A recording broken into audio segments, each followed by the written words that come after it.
किस वजह से लोगों? घरों की इस्लाह आपने और मैंने, अगर हमने अपने घर वालों को इज्जत नहीं देनी, अगर हमने अपने घर वालों से प्यार नहीं करना, हम किस चीज के मुसलमान हैं? हम किस चीज का हिलाके नबी का दावा करते हैं?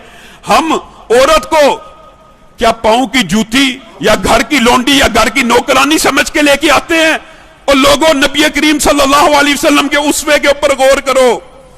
नबी करीम सल्लल्लाहु अलैहि वसल्लम, एक वाकया मेरे ज़हन में आ गया। नबी करीम सल्लल्लाहु अलैहि वसल्लम ने एक गज़वे के बाद, पता है ना मशहूर, हजरत जवेरिया से शादी की। हजरत जवेरिया से शादी की। उस गज़वे के अंदर मुसलमानों ने कितने कैदी बनाए थे? 700 से ज्यादा मुसलमानों के हाथ में कैदी लगे थे। माले गनीमत कितना लगा था पता? लाखों, हजारों दिनार, दिरहम, सोना, चांदी, बेशुमार माल मुसलमानों के हाथ में आ गया। सहाबा को पता चला, रात गुजर गई। अगले दिन सहाबा को इतला हुई, नबी करीम ने सहाबा की ये तरबियत और ट्रेनिंग की है, ये हिलाके नबवी है। सहाबा को इतला मिली, हमारे नबी ने जवेरिया से शादी कर ली है, ये लोग नबी के ससुराली रिश्तेदार बन गए हैं। नबी ने किसी एक सहाबी को नहीं कहा, अल्लाह की कसम किसी को कहा नहीं था।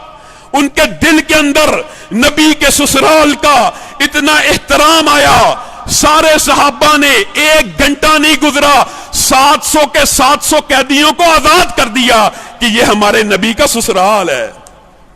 सारा माले गनीमत वापस दे दिया। रवायत के अंदर आता है, हत्ता के एक सहाबी के पास अगर पानी का डोल, उसके ऊपर एक लकड़ी होती है जिसके ऊपर रस्सी बांधी जाती है, पानी के डोल के ऊपर एक लकड़ी होती है जिसके साथ रस्सी बांध के डोल को खींचा जाता है, अगर किसी सहाबी के पास वो लकड़ी भी मौजूद थी, सहाबा ने उस कबीले को वापस कर दी एहतराम की वजह से कि ये हमारे नबी का ससुराल है। और आप और मैं, वो औरत जो सारी दुनिया के प्यार को, अपने बाप के घर को, अपनी बहनों को, अपने भाइयों को छोड़कर एक उम्मीद के साथ अल्लाह की कलमात की जमानत में आपके पास आ जाती है, आपका रवैया उसके बाप के साथ, उसके भाइयों के साथ कैसा होता?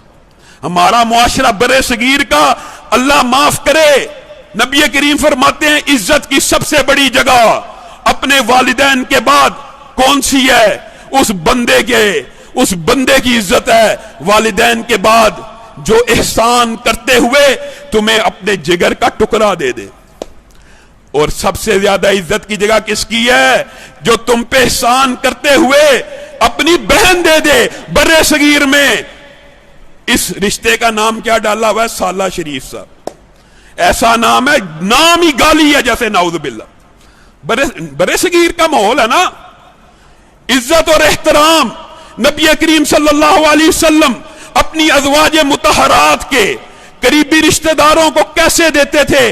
एक हदीस से बात साबित हो जाती है। अमर बिन अलास को हुक्म क्या दिया? कहा अनकरीब तुम मिस्र को फतह करोगे, तुम जब मिस्र को फतह कर लेना, मिस्रियों के साथ एहतराम से पेश आना, मिस्रियों के साथ इज्जत से पेश आना। आता क्या वजह है? मिस्र, हम दीगर मुल्क भी फतह करते हैं, आपने किसी मुल्क के बारे में यह हुक्म नहीं दिया। हां, मैं हुक्म देता हूं, मिस्रियों के साथ इज्जत का मामला करना, एहतराम का मामला करना। वजह क्या? का मिस्रियों के साथ हमारी ससुराली रिश्तेदारी है। लोगों, कौन सी ससुराली रिश्तेदारी पता? आज हम फर्स्ट कजन्स को सिर्फ अपना फैमिली का हिस्सा समझते हैं, और आजकल तो शायद वो भी खत्म होता जा रहा है। सेकंड कजन्स, कुंबा, कबीला, बरादरी का तो तस्वुर ही नहीं है। और नबी करीम सल्लल्लाहु अलैहि वसल्लम मिस्रियों को अपना ससुराली रिश्तेदार किस वजह से कह रहे हैं पता है? दो वजूहात हैं। मुहद्दिसीन ने लिखा, नबी करीम ने इन दो वजूहात के ऊपर उनको ससुराली कहा। नंबर एक, हजरत इब्राहिम ने हजरत हाजिरा से शादी की थी। हजरत हाजिरा मिस्री थी। कितने हजार साल पुराना रिश्ता है? 2000-3000 साल बीत चुके हैं।